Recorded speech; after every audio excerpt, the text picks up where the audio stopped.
जी, अस्सलाम वालेकुम। Live with Adil Shahzeb के साथ मैं हूँ आपका मेज़बान। रोज़ाना की तरह आज भी सियासी जो मैदान है पाकिस्तान के का उसमें सनसनीखेज़ी हमें देखने को मिल रही है।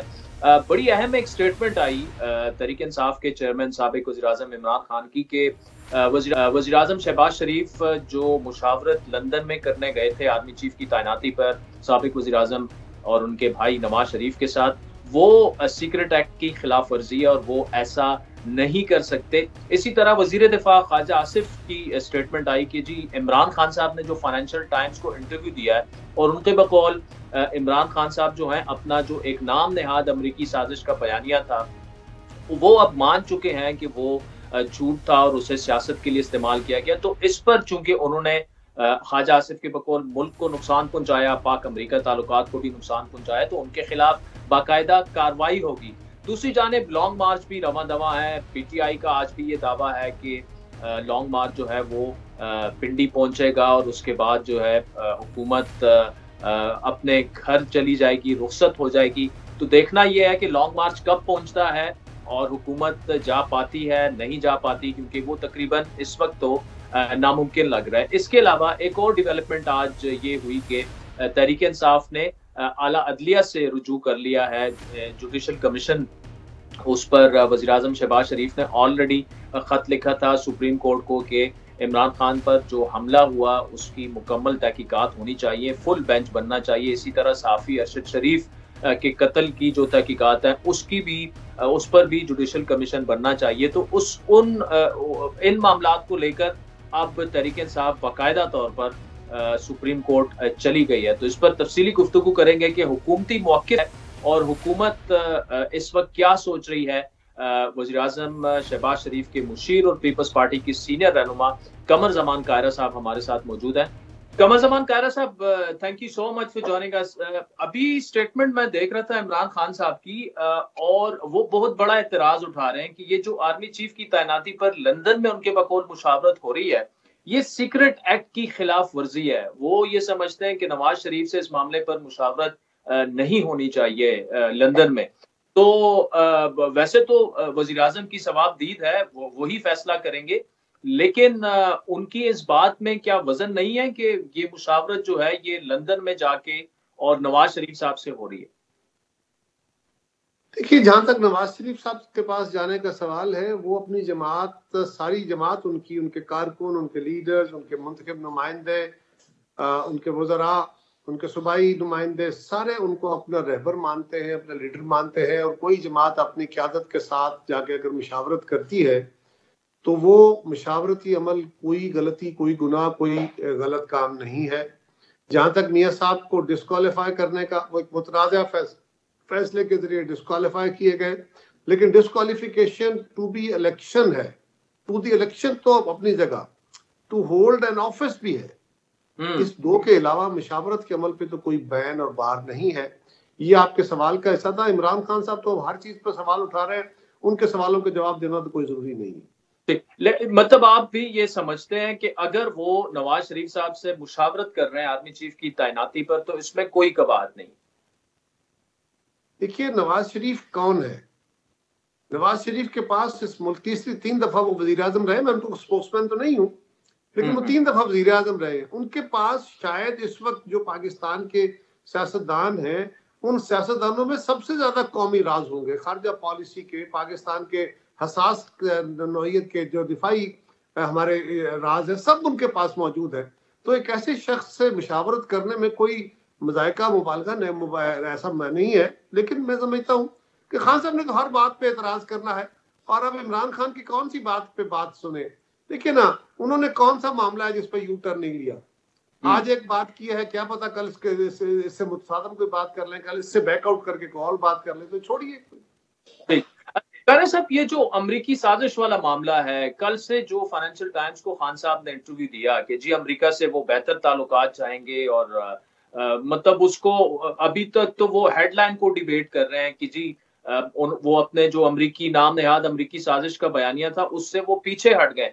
अभी ख्वाजा आसिफ साहब ने ये कहा है कि अगर वो पीछे हट गए हैं तो हम छोड़ेंगे, इस तरह से इनको नहीं छोड़ेंगे, क्योंकि मुल्क को जितना नुकसान पहुंच चुका है उनके इस नाम नेहाद बयानिया की वजह से, अमेरिका के साथ ताल्लुकात हों, बाकी मामलात हों, तो ये किस किस्म की कार्रवाई हो सकती है? क्या असेंबली में ये हो सकती है? कोई कोई आप जुडिशल कमीशन का मुतालबा करेंगे? हर चीज पे जुडिशल कमीशन का भी मुतालबा हो रहा है कि जी इसकी बाकायदा तहकीकात हो कि अगर इसमें कोई सच नहीं था तो क्यों ये बयानिया घड़कर और मुल्क की सियासत को और मुल्क की मामलात को नुकसान पहुंचाया गया? देखिए, ये एक ऐसा इशू है जिसके ऊपर पहले दिन से मेजॉरिटी में media, national security committee, Pakistan की सियासी जमातें, सिविल सोसाइटी एट लार्ज, जो हमारे फॉरेन पॉलिसी एक्सपर्ट्स, इन सब का इत्तेफाक था कि खान साहब की इस बात में कोई वजन नहीं है, कोई साजिश नहीं हुई। ज्यादा से ज्यादा एक अमरीकी ओहदेदार की एक पाकिस्तानी ओहदेदार से गुफ्तगू है जिसको पाकिस्तानी ओहदेदार ने अपने तौर पर इंटरप्रेट करके ये कहा कि उसने मुझे ये कहा है, इसके ऊपर डिमाश कर दे ज्यादा से ज्यादा, वो कर भी दिया गया। उसको फिर खान साहब का अपना इस पे आ गया, लीक हो गया उनका जो गुफ्तगू थी, और उस पर जाहिर हो गया कि खान साहब ने कहा इस पे खेलना है। तो मैंने जब ये लफ्ज सुना था तो उसी वक्त मैंने इस पे तबसरा ये किया था कि खान साहब बुनियादी तौर पे इस लफ्ज से नहीं खेल रहे, इस साइफर से नहीं खेल रहे, पाकिस्तान की किस्मत से खेलने की कोशिश कर रहे हैं कि एक ऑलरेडी मसाइल में डूबा हुआ घिरा हुआ मुल्क जिसको आप इतनी बुरी हालत में छोड़ के गए और अपने वादे मुआदे तोड़ के गए, IMF हो, वर्ल्ड बैंक हो, दीगर ममालिक और आलमी फोरम्स हो, वहां पे अमेरिका की एक ताकतवर मुल्क के तौर पे बहुत से है। हमें अमेरिका से डरने की जरूरत नहीं है, हम उसके बिल्कुल कोई हुक्म के गुलाम नहीं है, लेकिन बिला वजह उसको मुर्दे इल्जाम ठहरा के अपनी नैरो पॉलिटिक्स के लिए आप अगर पाकिस्तान को एक मुश्किल में डालते हैं और उसकी नाराजगी मोल लेते हैं बिला वजह, तो ये एक बहुत बड़ी कीमत है। खान साहब को ये नहीं करना चाहिए था।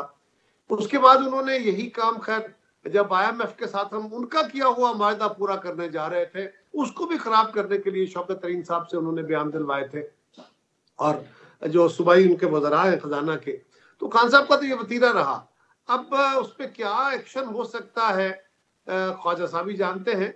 मेरे नजर में तो ये एक्शन अगर उनके इकरार के साथ हो सकता है तो उनके इकरार के बगैर भी हो सकता था, क्योंकि इससे पाकिस्तान को शदीद नुकसान पहुंचा है। लेकिन अल्लाह करे उनको समझ आ जाए। और अब तो देखना यह है कि मैंने पहले भी अर्ज किया ना कि खान साहब का तो पता नहीं है ना, वो पंजाबी में कहते हैं पिछले पैर थे पहले पैर था, यानी पहले टाइम और पिछले टाइम का नहीं पता कि कब ये बयान दे, कब उससे इनहराफ कर ले, कब उससे मुनहरफ हो जाए। तो मेरा ख्याल है खान साहब को सबसे बड़ी सजा अब मिलनी है। उनके अपने फॉलोअर्स उनके मुसलसल पै दर पै यू टर्न्स और पाकिस्तान के इदारों के साथ लड़ाई, पाकिस्तान की इकोनॉमी और खास तौर पे खारजा पॉलिसी के साथ जिस तरह वो खेले हैं और जिस तरह उन्होंने इकरार किया है, ये भेड़ बकरियां समझ के इस मुल्क के लोगों को, जो अपने फॉलोअर्स को चला रहे हैं कि जो कहेंगे ठीक है, जो उसकी इंटरप्रिटेशन कर देंगे वो गुजारा है और वो लोगों को संभाल लेंगे। मेरे ख्याल उनको सबसे बड़ी सजा ये मिलने वाली है। ठीक, तो कारे साहब इससे तो फिर ये मतलब दिया जाए कि आप चाहते हैं कि उन्हें सियासी तौर पर इसकी सजा मिले, ये जो उन्होंने आपके बकौल मुल्क के साथ किया, और कोई कार्रवाई वगैरह, मतलब आपकी बात की। देखिए, ये कोई गवर्नमेंट का प्लान इशू तो है नहीं शायद, गवर्नमेंट का कोई प्लान तो पॉलिसी स्टेटमेंट नहीं है। ख्वाजा साहब ने अपनी राय दी है, उसके ऊपर जब कोई सीरियस बात होगी तो देखेंगे। लेकिन मैंने तो अर्ज किया ना कि इसका सबसे बड़ी सजा तो उनको खुद मिलनी है, उनके फॉलोअर्स के रवैयों की सूरत में। खान साहब को इसकी सजा भुगतनी पड़ेगी अपने लोगों के रवैयों से, क्योंकि लोग उनके बड़े तंग हैं और अब उनको डिफेंड करना उनके लिए मुमकिन नहीं रहा। और आप ये देख रहे हैं कि अब उनके लॉन्ग मार्च में दिन ब दिन जिस तरह लोग अदम दिलचस्पी उसका इजहार कर रहे हैं, ये उनके लिए आई ओपनर होना चाहिए। कारे साहब ये बताएगा कि क्या पीपल्स पार्टी एक बड़ी इत्तेहादी जमात है नून लीग की, मौजूदा PDM की गवर्नमेंट में, अभी तक आपसे किसी किस्म की आपकी पार्टी क़यादत से आर्मी चीफ की तैनाती पर कोई मुशावरत की है शहबाज शरीफ साहब ने? शायद हुई हो जी, ये लीडरशिप के लेवल पे ही होनी है, शायद उस पर कोई मुशावरत हुई हो इब्तदाई तौर पे या सीरियस फाइनलिटी में भी। लेकिन ये क्योंकि उन्हीं के लेवल पे होनी है, हमारे साथ इसकी डिस्कशन अभी हुई नहीं, मेरे इल्म में नहीं है कैसी कोई डिस्कशन हुई। ठीक, और कारे साहब 2-3 पॉइंट्स हैं इसी तैनाती को लेकर। एक पॉइंट ये उठाया जा रहा है कि 8-9 को एक जनरल साहब रिटायर हो रहे हैं, सॉरी 18 को, फिर 27 को एक और जनरल साहब जो हैं वो रिटायर हो रहे हैं। तो सीनियरिटी का लेवल अगर उसूल ये रखा जाए कि जी सबसे सीनियर तरीन जो भी होंगे उनको चीफ ऑफ आर्मी स्टाफ बनाया जाएगा, तो ये सीनियरिटी लिस्ट जो है ये बदलती जा रही है। तो क्या आप समझते हैं कि जल्द अज जल्द एक तैनाती है, एक आईनी फैसला है, बड़ा सेंसिटिव फैसला, इसका ऐलान कर दिया जाए कि ये जो पोलराइजेशन है कम से कम इस तैनाती के इर्द गिर्द जो चीजें घूम रही हैं वो खत्म हो जाए और मुल्क जरा स्टेबिलिटी की तरफ जाए? जी ऐसे है, मैं भी इस राय का हामिल हूँ कि ये अब हो जाना चाहिए और मेरा ख्याल है एक हफ्ते इसी हफ्ते के अंदर शायद अब इसका कोई फाइनल फैसला हो जाए। लेकिन ये ना देखिए, बड़ा तकलीफदेह मामला ये भी है कि खान साहब ने जिस तरह आज भी उस पर स्टेटमेंट दी है, उन्होंने इस इदारे को और इस इदारे के हेड को बनने से पहले मुतनाज़ा करने की कोशिश की है। उन्होंने क्या खौफनाक स्टेटमेंट दी है कि कुछ लीडर्स के नाम लेके कि ये उस इदारे का सरबराह ऐसे शख्स को बनाना चाहते हैं जो उनकी गलत कार्यों को छुपाए। तो उन्होंने प्राइम मिनिस्टर जिसका भी नाम ले, पहले 5 लोगों में से जिसको भी बनाए, तो खान साहब ने उसको बनने से पहले कंडेम कर दिया, ये कह के कि ये वो शख्स है जिसको फला फला बंदे ने बनाया है क्योंकि ये उनकी गलत कार्यां छुपाने के लिए। अब इन 5 के ऊपर वो सेम एलिगेशन लग गया है। अब इसमें जिसका नाम आ गया उसके ऊपर चस्पा हो जाएगा। इससे बड़ी बदकिस्मती और ज्यादती कोई हो सकती है कि आप अपने मुल्क के अहम तरीन इदारे का जो सरबराह बनने वाला है उसमें जितने भी लोग उसके प्रोस्पेक्टिव कैंडिडेट हो सकते हैं या उसके जो सरबराह हो सकते हैं, आप उनको एन ब्लॉक कंडेम कर रहे हैं पहले ही और बगैर किसी सबूत के, बगैर किसी वजह के। बिल्कुल, ये नहीं करना चाहिए और ये मामला सिलसिला बंद भी होना चाहिए। और इसका आसान हल, जिस तरह कायरा साहब आप भी मुत्तफिक थे कि जितना जल्द ये फैसला हो जाएगा, उसमें ना जी प्राइम मिनिस्टर साहब के सामने भी कोई लीगल हिचें होंगी। अगर इसका अभी तक फैसला नहीं हुआ तो उसकी कोई वजह होगी, वरना यकीनन इस वक्त जो सियासी हालात थे, जिस तरह इसके ऊपर डिबेट हो रही थी, ये फैसला करने के बाद इस डिबेट को बंद कर देना चाहिए था। लेकिन यकीनन उसकी कोई वजह होगी जिससे हम आगा उस तरह नहीं। साहब, जो इमरान खान साहब पर जो हमला हुआ उस पर तो वज़ीर आज़म साहब ने खत भी लिखा सुप्रीम कोर्ट को कि जुडिशल कमीशन बनाया जाए। आज जो है पीटीआई चली गई है खुद ही आला अदलिया के पास। अब वो जो चाहते हैं वो रिपीट करने की भी जरूरत नहीं है कि 3 लोगों के खिलाफ, वो उनमें एक सर्विंग ऑफिसर भी हैं, शहबाज शरीफ साहब प्राइम मिनिस्टर हैं, राना सनाउल्लाह साहब इंटीरियर मिनिस्टर हैं। ये मामला अब अदालत में चला गया और जिस तरह का प्रेशर हम जानते हैं पीटीआई डालती है इदारों पर, खुसूसन अदलिया पर, तो अब तो हुकूमत को शायद आना पड़ेगा अदलिया के तहफ़्फ़ुज़ के लिए। ये मामला किस तरफ जा रहा है? मतलब जो वो कह रहे हैं 3 लोगों का मोरद इल्जाम ठहरा रहा है, कि आप समझते हैं कि उनके खिलाफ मुकदमा दर्ज होना चाहिए, उसके बाद तफ्तीश हो, अगर वो बेगुनाह होंगे तो ऑब्वियसली। मेरा ख्याल तो ये है जी शाहजेब साहब के इस मामले को तो अब बंद हो जाना चाहिए था। वो इसको नैरो पॉलिटिक्स के लिए खेल रहे हैं, नेगेटिव पॉलिटिक्स के लिए खेल रहे हैं। और खान साहब क्योंकि ऐसी चीजों से खेलते रहते हैं, उनका काम ही खेलना है, हर चीज को खेल समझते हैं। अर्ज यह है कि एक वकुआ हुआ, उस वकुए में खान साहब भी जख्मी हुए और भी कुछ लोग जख्मी हुए। अल्लाह ने करम किया कि वो उनकी जानें महफूज रही। एक हमारा भाई, हमारा साथी, एक सियासी कारकुन, वो जो है इस शहीद हो गया, लेकिन ये जो टारगेट थे ये उससे महफूज रहे। अब आज खान साहब के जख्म भी देखे हैं, जो मेडिको लीगल के एक्सपर्ट हैं, मैं उनकी तरफ पोस्टमार्टम तो नहीं कहूंगा, मेडिको लीगल के जो एक्सपर्ट हैं वो ये कहते हैं कि जिस तरह उस जख्मों की नौयत है उस तरह के जख्म गोलियों से नहीं लगते। गोली का जो एंट्री वुंड होता है वो और तरह होता है। ये लंबे जो निशान हैं ये गोलियों के निशान नहीं होते। मेरा मकसद ये नहीं है कि उन पे हमला नहीं हुआ और उन पे गोलियां नहीं चली, सब कुछ हुआ, लेकिन कई दफा ये होता है कि बंदा खुद अपने ही जाल में फंसता चला जाता है। अब इसके ऊपर इतने सवाल उठेंगे। सवाल ये है कि ये हो गया वाकया, आपने चाहा कि फला फला बंदा, अब आपकी ख्वाहिश के मुताबिक तो एफआईआर नहीं होती थी।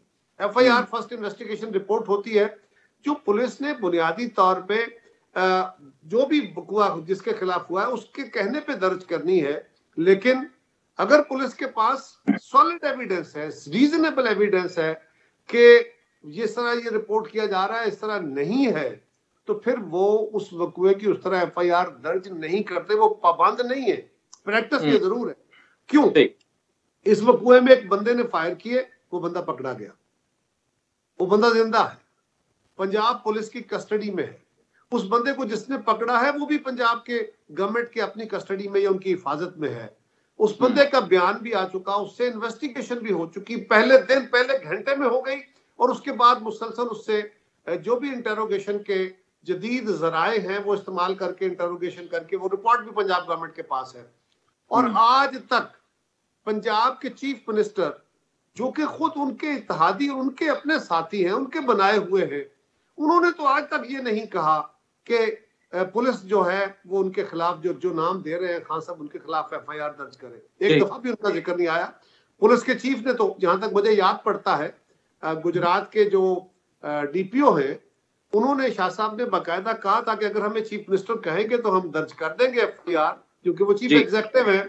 तो चौधरी परवेज इलाही साहब ने तो आज तक उस एफआईआर के दर्ज करने के लिए उन नामों का जिक्र नहीं किया जिनका खान साहब जिक्र कर रहे हैं। हुकूमत उनकी है।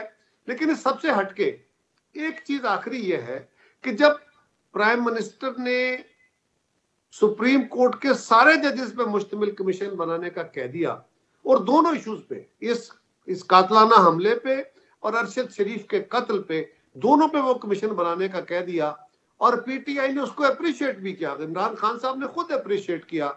उसके बाद अब उनको चाहिए था कि वो सुप्रीम कोर्ट जो उस बात का जायजा ले रही है, खत भी लिखा गया है, और सुप्रीम कोर्ट का आउटकम आता है, जो कमीशन बनेगा वो अपनी सारी मारूजात उस कमीशन के सामने रखे।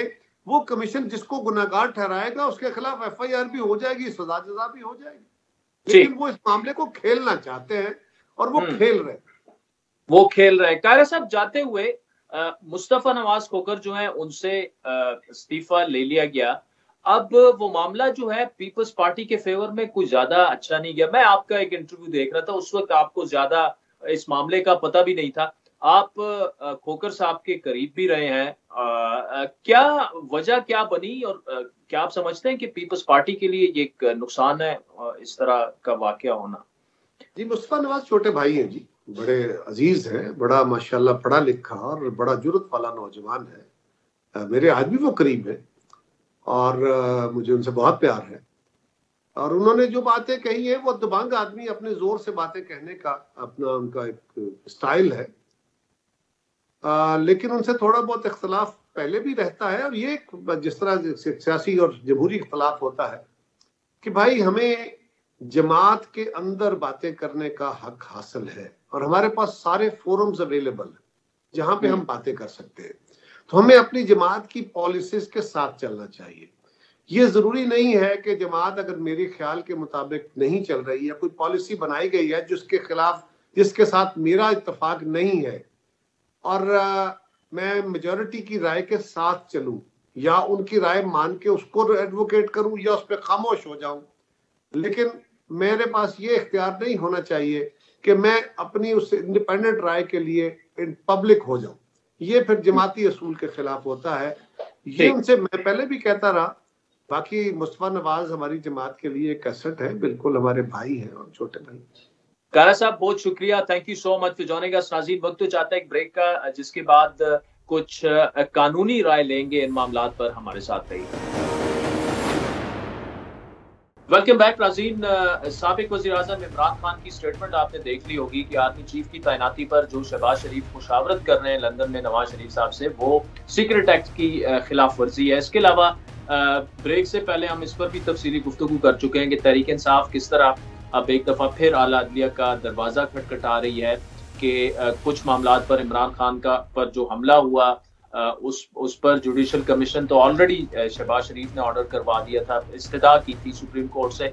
तो फिर क्यों तहरीक इंसाफ जो है इन्हीं मामलात को लेकर अदालत चली गई है? नाज़रीन, इन्हीं तमाम मामलात पर बात करेंगे। दो बड़े कॉम्पिटेंट लॉयर्स ने हमें ज्वाइन किया है। हैदर वहीद साहब हैं, असद रहीम साहब भी हमारे साथ मौजूद है। हैदर साहब, आपसे आगाज करेंगे। शहबाज शरीफ साहब ने सुप्रीम कोर्ट को बाकायदा इस्तदा की कि आप दो मामलात पर जुडिशल कमीशन बना दें। एक तो इमरान खान साहब पर अटैक वाला मामला था, दूसरा अरशद शरीफ की किलिंग वाला मामला था। आज लेकिन तहरीक इंसाफ जो है इन्हीं मामलात को लेकर फिर आला अदलिया पहुंच गई है। तो अगर तो हुकूमत भी चाह रही है और तरीके इंसाफ भी चाह रही है, ऐसे में अदलिया क्या कर सकती है और क्या करना चाहिए उनको? देखिए, अदलिया पहली बात तो खुद इस बात को जांचेगी कि क्या ये मामला वो हैं पब्लिक इम्पोर्टेंस के, जिसमें फंडामेंटल राइट्स जो हैं वो अफेक्ट हो रहे हैं, कि जिसमें अदलिया की इंटरफियरेंस वारंटेड है। क्या जो इस वक्त तक के इकदाम हुकूमत के हैं, हुकूमती जो इदारे हैं, क्या वो खुद ये नहीं कर सकते? क्या वाकई में जो है अदालत का अपॉइंटेड कमीशन या कमेटी जो है वो बनाने की जरूरत है, ताकि मुतनाज़ा ना लगे सारी बातचीत। अब दोनों फरीकैन क्योंकि आ गए हैं, तो ये एक अदालत के सामने तो बात अब होगी कि अब अगर दोनों इतना अदम एतमाद है दोनों पार्टीज के हवाले से, और जाहिर है फिर उनके सपोर्टर्स के हवाले से, लिहाजा पाकिस्तानियों के हवाले से, तो फिर शायद इस तरह का केस बन जाए कि अदालत कहे कि इस तफ्तीशी अमल में सुपरविजन या ऐसे लोग अपॉइंट हों कि जो तफ्तीश जब करें तो तफ्तीश जो है ना सिर्फ के शफाफ हो बल्कि होती हुई नजर आए और उस पर एतमाद हो। तो मेरे ख्याल से इस हवाले से अदालत जो है वो हो सकता है कि इंटरफियर करे, क्योंकि दोनों पार्टीज जहां कह रही हैं तो वो एक तरह से मदद भी फिर मांग रही हैं, और मेरे ख्याल से अदालत जो है वो यहाँ वहां पे थोड़ा इंक्लाइन हो सकती है। लेकिन ज्यादातर अदालत जो है वो इंटरफियर जब ही करती है कि जब के जरूरत हो कि कोई ऐसी तफ्तीश हो जिसमें जुडिशल ऑफिसर्स का काम हो कि एडजुडिकेशन आगे जाके होनी हो, तो तफ्तीश उस तरह की हो कि आगे एडजुडिकेशन हो सके। या फिर अदालत जो है वो एक तो बहुत, क्योंकि ये है तो पब्लिक इंपॉर्टेंस का ही मामला और इसमें कोई शक नहीं है कि मुतनाज़ा भी है, तो हम शायद एक्सपेक्ट कर सकते हैं कहीं ना कहीं अदालत जो है इसमें हिस्सा डाले, वरना ये अदालत का प्रेफरेंस नहीं होती कि ऐसे जगह पे मामलात में जो है वो ठीक। राइट। असद ये बताएगा कि मुख्तलिफ वर्जन आए जब FIR लॉन्च करने की कोशिश की गई, वो FIR भी दर्ज हो गई। अब गवर्नमेंट ये कह रही है, आज भी एक मिनिस्टर साहब ने ये कहा कि मुकदमा दर्ज हो गया, तफ्तीश शुरू हो गई, लेकिन ये अब पुलिस पर मुनहसिर है कि वो किस किस के नाम वो डालना चाहती है FIR में या नहीं डालना चाहती। अगर वो ये समझते हैं कि यार ये वैसी सियासत के लिए ये कुछ यूज हो रहा है। अब इसी मामले को लेकर अदालत में चली गई है तहरीक इंसाफ। क्या अदालत ये अहकामात जारी कर सकती है कि खान साहब जिन प्राइम मिनिस्टर का नाम ले रहे हैं, इंटीरियर मिनिस्टर का ले रहे हैं, एक सर्विंग ऑफिसर का ले रहे हैं कि जी इन्हीं के खिलाफ ये मुकदमा होना चाहिए, या अदलिया उस तरफ आपके ख्याल में ना जाए बेहतर है, या नहीं जाना चाहेगी, या जा ही नहीं सकती? जी आदिल साहब, बहुत शुक्रिया। इसमें जो इशू है वो ये है कि तफ्तीश का जो अदारा होता है असूली तौर पे तो उसका दायरा बिल्कुल मुख्तलिफ होता है अदालती निज़ाम से, और उसको जो भी अपना काम करना चाहिए बिल्कुल एक आज़ाद और मुनसफाना तौर पे करना चाहिए। लेकिन साथ में ये भी कहना चाहिए कि अदालत के इख्तियारात पे कोई उस तरह की पाबंदी नहीं है। अगर वो ये कहें कि FIR में मज़ीद चीज़ों की शमूलियत होनी चाहिए तो they are within their rights. लेकिन इसमें जो दो और ज़ाविये आदिल साहब जिनको अब सामने रखना है वो ये है कि अव्वल तो जो आदमी FIR दर्ज करवा रहा होता है, हमारा जो क्रिमिनल प्रोसीजर है वो वाजे है कि आपको उसी की स्टोरी के मुताबिकत की रोशनी में FIR दर्ज करना है। और उसके बाद फिर जिस वजीर साहब का आपने जिक्र किया, मैं इस हद तक ज़रूर इत्तफाक करूँगा कि हम शायद अपने फौजदारी के निज़ाम में बहुत ज़्यादा अहमियत देते हैं FIR के रजिस्टर होने पे। तमाम सिलसिला शुरू होता है उस FIR रजिस्टर होने के बाद, क्योंकि ये सिर्फ और सिर्फ एक फर्स्ट इंफॉर्मेशन रिपोर्ट है। यानी आपने कहा कि ऐसा हुआ, और अब जो इन्वेस्टिगेटिंग ऑफिसर है उसको फिर बाहर मैदान में जाके हकीकत तलाश करनी होगी और बात की तय तक हर हाल में पहुंचना होगा। तो अब जो सिलसिला शुरू होता है वो ज्यादा अहम है, लेकिन इसमें कोई हर्ज नहीं है कि अगर तहरीक इंसाफ के सरबरा ये कह रहे हैं कि आप इन 3 लोगों के नाम शामिल कर दें, शामिल आप कर लें। लेकिन जिस तरह, और इस पे ये हैदर साहब मुझसे बेहतर जानते हैं, आसिफ खोसर साहब का भी इसमें फैसला आ चुका है, सुगरा बीबी बमुकाबला रियासत, जिसमें ये वाज़े तौर पर लिखा हुआ है FIR पहला कदम है, और फिर उसके बाद इन्वेस्टिगेटिंग ऑफिसर देखता है कि उसको क्या कुछ करना है। और जब मटीरियल एविडेंस आपका फिर जमा होना शुरू हो जाता है तो फिर उसके बाद आप गिरफ्तारियां करते हैं और कार्रवाई को मुकम्मल करते हैं। और असूली तौर पे फिर ये अदालत के दायरे में आता है। ठीक, असद एक और मामला, बड़ा इंपॉर्टेंट मामला, आज ही ख्वाजा आसिफ ने ये कहा कि जी शहबाज शरीफ साहब जो लंदन में मुशावरत करने गए हैं उनके बकौल आर्मी चीफ की तैनाती पर, वो ऑफिशियल जो सीक्रेट एक्ट है उसकी खिलाफ वर्जी है। हमारा आइन क्या कहता है? देखिए, सवाबदीद है हमारे प्राइम मिनिस्टर की नए आर्मी चीफ को अपॉइंट करना, वो मुशावरत भी कर सकते हैं। क्या कोई कदगन है कि किससे आप मुशावरत नहीं कर सकते और किस शहर में नहीं करेंगे, नहीं कर सकते? जी आदिल साहब, ये मेरे लिए भी बात थोड़ी बहुत हैरत अंगेज थी। हमारा जो आइन है वो तो इस बात को नुमाया करता है कि ये वजीर आजम साहब की सवाबदीद है। 8वीं तरमीम के बाद एक सिलसिला चला, मुख्तसर सिलसिला, के सदर पाकिस्तान का एक इसमें किरदार वाजे हो रहा था, chairman joint chiefs of staff committee पे तो पूरी तौर पे, और फिर साथ में जैसे आपने देखा चाहे वो आसिफ नवाज साहब की तकर्री हो या काकर साहब की, तो उसमें गुलाम इसाक खान साहब का भी जो रोल था वो काफी ज्यादा वाज़ेह था। लेकिन उसके बाद से चाहे वो कन्वेंशन हो, चाहे वो आईनी निज़ाम हो, चाहे वो अदालत उज़्मा की डिक्लेरेशन हो, और ये आपने देखा इस पे 2019 में तौसी के हवाले से फैसले ने भी आर्मी एक्ट कहाँ खत्म होता है और कहाँ शुरू होता है, वजीर आजम की सवाबदीद कहाँ खत्म होती है कहाँ शुरू होती है, उस चीज को भी वाजे कर दिया था मेरे ख्याल से। और ये बतौर एक बहुत अदना सा वकील, इसमें ऑफिशियल सीक्रेट्स एक्ट को बार बार इस तरह साइट करना मेरे ख्याल से मुनासिब नहीं है।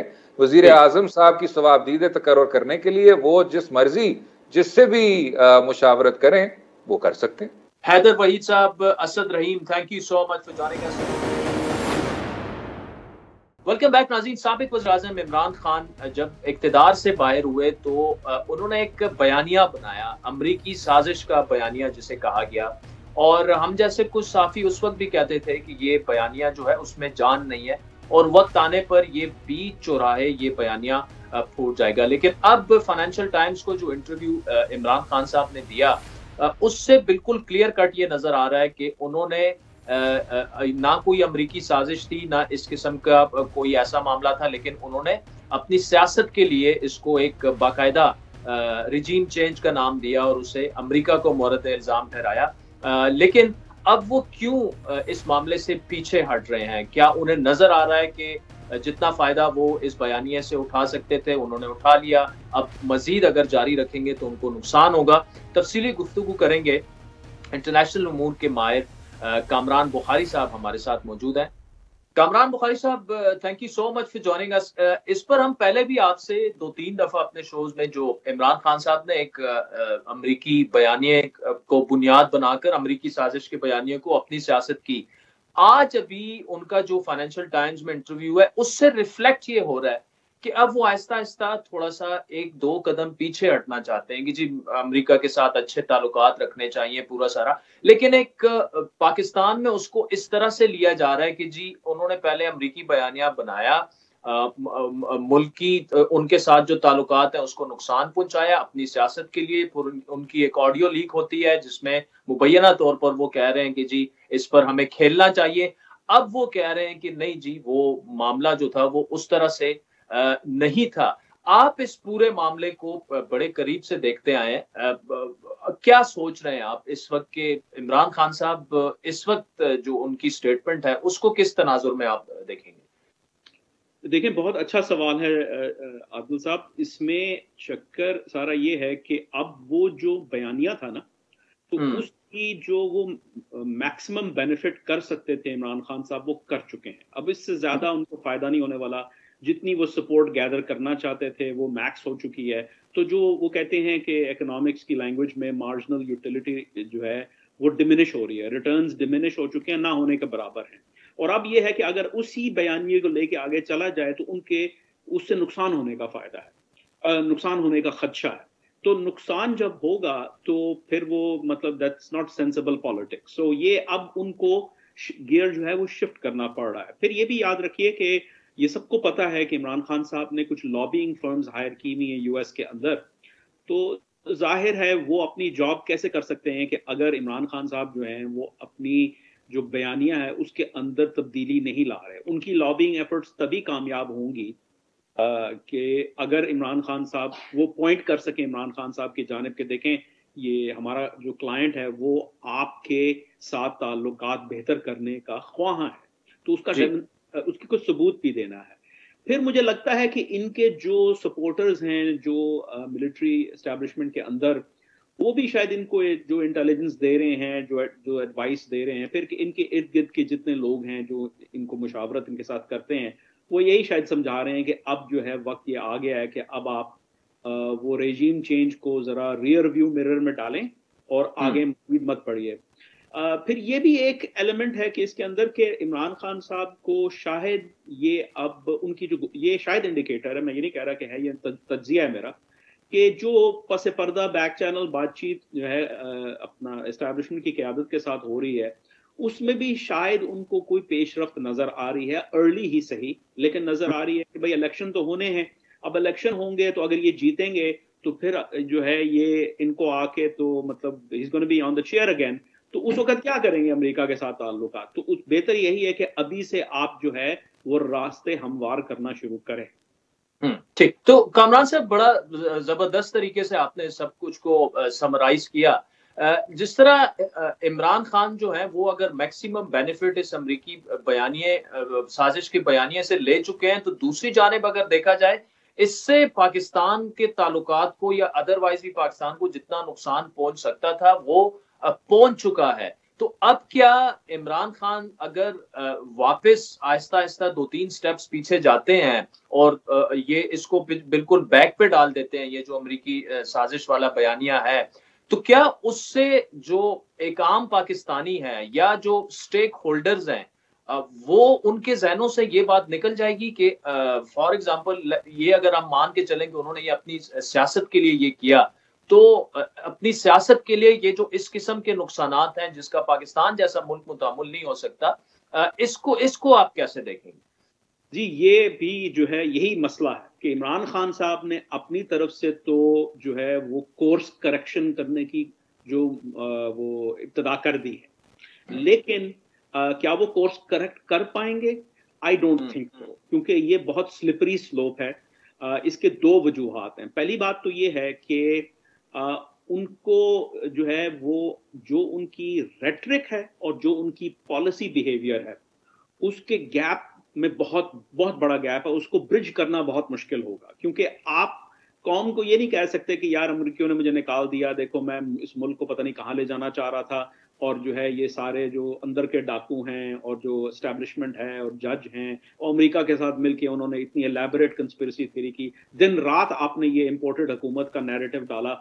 अब उसके बाद क्या वो लोग जो है उनको मतलब जो है वो कोई रिएक्शन नहीं होगा कि अचानक आप जो है वो यू टर्न ले रहे हैं जो और फिर बहुत सारे लोगों को कन्विंस करना जो है वो बड़ा मुश्किल होगा। तो उनको एंटी अमेरिकनिज्म का जो सेंटिमेंट है अमेरिका के अंदर पाकिस्तान के अंदर वो सस्टेन भी करना है और अमेरिका से कारोबार भी करना है। ये दोनों काम जो हैं नहीं हो सकते, और इसके अंदर अगर वो अमेरिका के साथ कारोबार करना चाहते हैं तो उनको नुकसान होगा सियासी तौर के ऊपर। फिर ये है कि अगर अमेरिका के पॉइंट ऑफ व्यू से देखा जाए, और मेरी जो है कुछ अमेरिकी ओहदेदार जो हैं जो पाकिस्तान के ऊपर जो है काम करते हैं हाईएस्ट लेवल्स के ऊपर, उनके साथ बातचीत हुई है और उसमें उन्होंने इसी चीज के खदशे का इजहार किया था कि ये बहुत गलत सियासत है। उसकी वजह ये है कि अगर कल को वो ये कहते भी हैं कि नहीं नहीं वो जो है मतलब मैं अच्छे ताल्लुकात का ख्वाह हूं, लेकिन वो कर नहीं पाएंगे, क्योंकि एंटी अमेरिकनिज्म जो है वो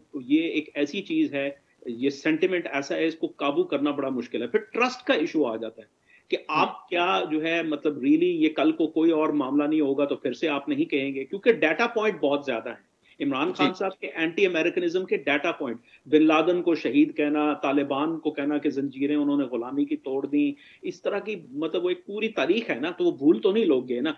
तो ट्रस्ट करना इमरान खान साहब को बड़ा मुश्किल होगा। और फिर अगर चलें ट्रस्ट कर भी लें कि अच्छा ये अब बंदा जो है अब ये बाज आ गया, अब ये इस तरह की काम नहीं करेगा, तो एक और लेवल का ट्रस्ट इशू भी है, और वो ये है कि क्या ये बंदा इस रास्ते पे चलते हुए जो है वो will he be able to hold power, ठीक है ना। ये सबसे बड़ा मसला है कि आर्मी के अंदर जो है एक परसेप्शन है कि आर्मी के अंदर इख्तलाफात हैं इमरान खान साहब को लेकर, ऊपर से इमरान खान साहब अनट्रस्टवर्दी हैं। तो ये जो नुकसान पाकिस्तान के जो रिलेशनशिप है अमेरिका के साथ, उसकी फॉरेन पॉलिसी, उसकी नेशनल सिक्योरिटी, उसकी जो जियोपॉलिटिकल इंटरेस्ट हैं, आई डोंट थिंक कि वो नुकसान इतनी जल्दी रफा दफा होगा, बल्कि वो ये सिलसिला अभी चलेगा। कमरान बुखारी साहब, thank you so much for joining अस। नाज़रीन, आज के प्रोग्राम पर आपके फीडबैक के मुंतज़िर रहेंगे। हमारा ट्विटर हैंडल है @आदिल शाज़ेब। इजाजत दीजिए, खुदा हाफ़िज़।